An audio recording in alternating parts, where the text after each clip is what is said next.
It's test ride day. So about 1 week has passed since I overhauled the front brake calipers and put the new lines in and the new Daytona 675 pistons. I would recommend some patience with the brake bleeding. The next day it was fine and I could have ridden it, but I just needed to pump the lever a few times to get the pressure up, which meant there was still a little bit of air in the system. So the next day, if you let things settle out, have patience with it, just bleed the calipers again if you want to. You might find there's a few little air bubbles coming out. And also, some people recommend tying the brake lever overnight to firm it up a little bit. I don't know exactly why it works, but it does seem to help out a little bit. And something else I would recommend is just where this link pipe is, I would just give that just a little squeeze the next day. Even though this is at the high point of the system, it is a slightly, well, it's perhaps a slightly bad design in as much as you tend to get a little bit of air stuck in here. So if you just give that a little squeeze, you can often see some just bubbles coming out of there. You might have a little bit of air in that pipe, so just give it a little squeeze and it will come up into the reservoir and they should firm up quite nicely. I've taken the bike through an MOT now and it passed, so the brakes clearly meet the minimum standards that the UK require, but I haven't yet given it a proper road test, so that's what I'm going to do today. It's a little bit chilly, so I'm going to be putting my winter gear back on, and luckily, as I'm not allowed a haircut, I've got a bit of fur to keep my head warm. So let's take it for a ride, see how they perform, and I'll report back.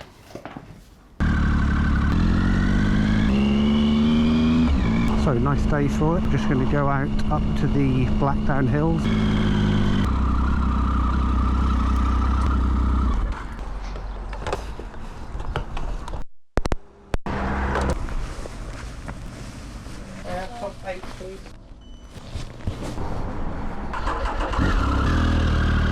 So the first ride of the year, filled up with petrol nicely now. It turns out I can still remember how to ride a bike, so let's give these brakes a little bit of a test. So the first sort of observation is when you first start to pull the lever, it's much easier to get them to gently apply. Previously you could kind of do it, but it felt like you were pushing up against quite a bit of force, but now you just sort of lightly apply them and they'll just start to come on slowly. Previously it had plenty of power there, but it came on quite suddenly. Get some nicer roads and out of the town. We'll just get past this Ford. There's showing no signs of going the speed limit just yet.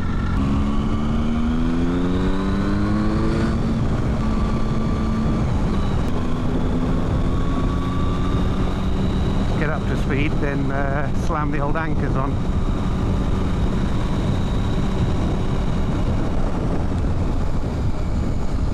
Definitely a bit more feel to the brakes than there were before. Yeah, previously the brakes would have a little bit of a delay when you'd put them on. You'd sort of have to pull it a little bit further than you thought before they start to engage. And when they did engage, they were quite abrupt. But now they do seem to be quite instant and a lot more progressive as well. I didn't need to pump them before the ride either, like I usually had to. Okay, a bit of clear road. Try a bit more abrupt stop.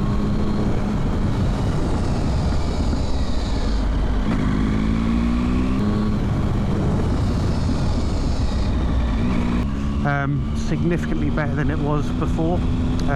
So previously it was pretty much just on. Let's get past this car. Yeah, a lot more feel to it than there used to be.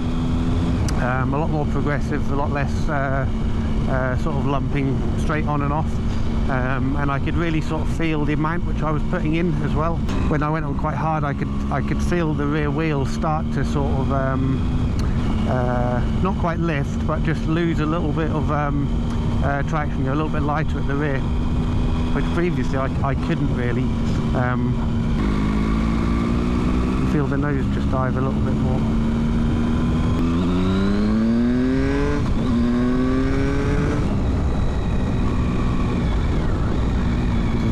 to me.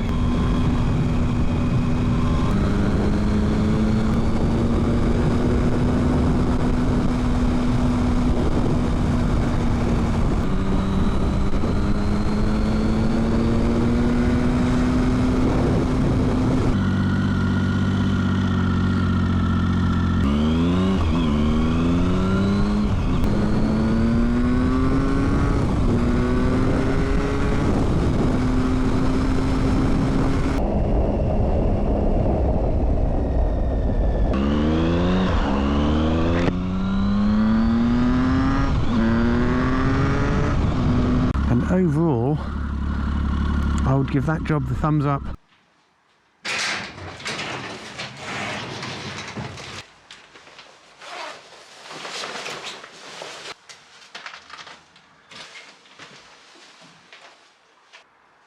Lost the rubber boot. That was lucky.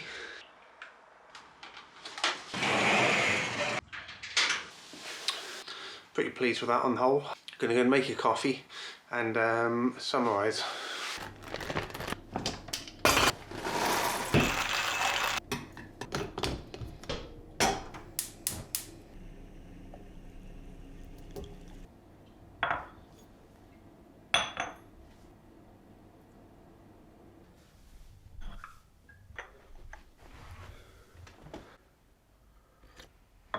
When I first got the bike, it had about 6,000 miles on the clock, and the brakes have felt roughly the same ever since. They've got a little bit worse, but they were never quite as good as I wanted them to be. So previously, the initial bit of travel of the lever didn't do a huge amount, and not a lot of travel, and you'd have to squeeze fairly hard to apply the brakes, and at that point you then got the power through. So after this test ride, as soon as you start to move the lever, you were getting the light braking coming on, and then that would be progressively increasing as you'd expect it as you squeeze harder. The overall power probably hasn't changed a huge amount. It's a lot easier to apply the brakes, a little bit lighter. So if you're going into a corner and you want to just slow down delicately and then slowly let off throughout the corner, as is now usually advised, that makes it a lot easier to do. So I do think it's going to enhance my riding and my enjoyment of the ride, and it should be a little bit safer as well. If you do need to brake within a corner, you really want to have full control over that, so you don't go locking up the front wheels and sliding out and stuff like that. If the situation ever happens where you do need to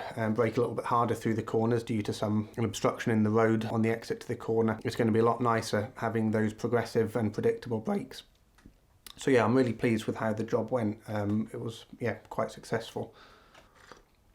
So in terms of, was it worth it? Well, I think what I've just said there shows, for me, it was worth it. It was doing the job. But let's go and look in a little bit more detail into each of the components and where the value lies compared to the cost of them. So I'll start with the brake lines. Mine were 16 years old, so in my view, they were in need of a change. They weren't causing me any issues at that time, so this was a preventative job. Due to the importance of the components and the fact that the ends were starting to look a little bit corroded and rusted, it was about time that those lines got changed. So I went for these custom lines by HEL. They cost me £92, and comparing those with the Triumph built brake lines, Triumph charge about £45 for their OEM replacement, so it's roughly twice as much for the HEL lines versus the Triumph lines. Aesthetically, I think the HEL lines look quite a lot nicer. They've got stainless steel ends and bolts, so they're not going to corrode, so the previously fitted Triumph ones had corroded. The bike's been garaged ever since it's been new, and it's done around about 14,000 miles. Had I fit another OEM set, I expect they would have been adequate, but I'd be replacing them again in 14,000 miles. So when you've got a smaller company making custom lines, they really build themselves on their reputation. They give a lifetime warranty, which they wouldn't do if they didn't have sort of confidence in their product, and you can get it in all different colours, and I think they look a little bit nicer than the standard ones anyway. So for me, were they worth it? Yes. If you want to fit the existing Triumph ones, I'm sure they're going to be fine as well, but they don't come with any lifetime warranties and things like that. I mean, if you've got a brand new bike with only a couple of thousand miles on it, I wouldn't recommend going and changing them just for the sake of it. So I'm not convinced you really get that much performance benefit.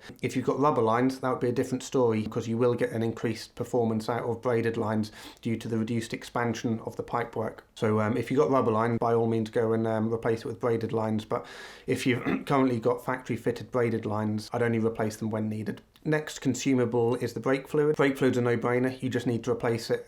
It does absorb moisture over time, especially on a motorbike, and that can reduce the performance. If you get a lot of moisture within the component and you do some heavy braking, the temperature can cause that water to boil off. You'll end up with gas pockets within the lines, which is going to be very detrimental to your braking. I don't expect I'd notice any difference on a bike with DOT 5.1 versus DOT 4. If I was a racer, maybe I would after a few laps, but either way, the DOT 5.1 wasn't really any more expensive. They were both around about 10 quid for a litre, which is more than enough. Onto the caliper now. If you're thinking about overhauling your caliper, it's probably because you're not happy with the brakes. So I wasn't happy with the brakes previously, and I now am happy with the brakes. So for that reason, that job has been worth doing. The number one safety component on the bike. So yeah, don't take any chance with that. And if you're not happy with it, either do something about it yourself or take it to a dealer. In terms of individual components, I mentioned that they were quite expensive. For the OEM piston and seal kit, and this included the Daytona coated pistons, that costs £140 per caliper, £280 per job if you're paying retail price for those. I didn't find any third-party aftermarket companies I had enough trust in, so I went with the Triumph parts for those. So that's an expensive job. If you just want the seal kit, they still come in around £65 per caliper, and the seal kit is really the minimum you need, so you're looking at around about £120 per job. When I took out my pistons, they didn't actually look that bad. They were a little bit pitted. They had a few, I don't know how well you can see, hints of pitting around the top bits. The early 1050 speed triples didn't have this known braking issue caused by the piston sticking. Probably would have just refit these. I could have cleaned them up a little bit more and put them back in, and I'm sure they would have been fine. But as it seems that the issue isn't exactly to do with the condition of the pistons, it's more to do with something about the coating and the materials, I thought it was worthwhile putting in the nice brand new pistons. So last year my bike failed its MOT on the front brakes. It was fluctuating brakes, so they thought it was the discs that were warped. I put a DTI on those discs and they weren't warped at all, but I also took off the calipers and checked, and sure enough, one of the two pistons had stuck a little bit. So I cleaned it up and it passed its MOT, but the performance then sort of degraded back down quite quickly back to its old self. So I didn't want to strip it all down, put in the new seals, and for the issue just to come back after 1,000 miles. I'm hoping with some occasional maintenance that those new pistons are going to last the bike's life,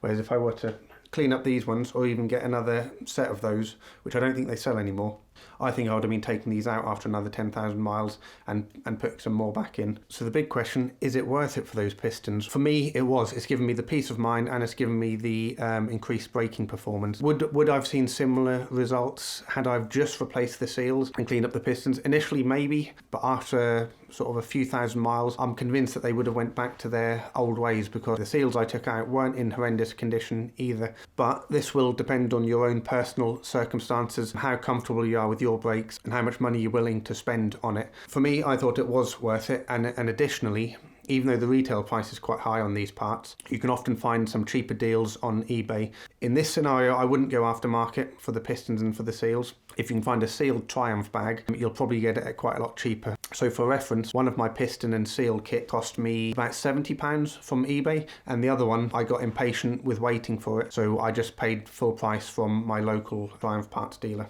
So if you've got the patience, call eBay, put some alerts on, and try to find some cheaper ones. So I'll put the part numbers down in the description. So for the full job at retail, you're looking at the best part of 400 quid. So make sure you really want to do the job. You've got the tools, and take care and take time with doing the job, and I'm sure you'll be okay. So I couldn't find any prices for 2 caliper rebuilds and line replacement from Triumph dealer. I'm guessing it's going to take them 2 or 3 hours, maybe a bit more, and as they usually bill around about £100 an hour, you'd probably add an extra £300 at least on the cost of the parts to get that done at a garage. So if you're not happy with your brakes and you're looking for a way to improve them, I would recommend this is a good way to do it. If you're a very heavy braker or a very heavy rider and you're not happy with the power of these brakes, you can also upgrade the master cylinder and the lever at the top. You can either get a NISSIN one from another type of motorbike, or you can go to an aftermarket company who make uprated ones. I didn't think I needed to do the master cylinder, so I'll leave that for another day, as that would add another sort of £200 or £300 onto the price at least. So yeah, I'll put some links and some part numbers down in the description if it helps you out. If you think there's anything I've missed, or you've got some tips for me, stick it down in the comment, and subscribe if you want to see more videos about my various interests.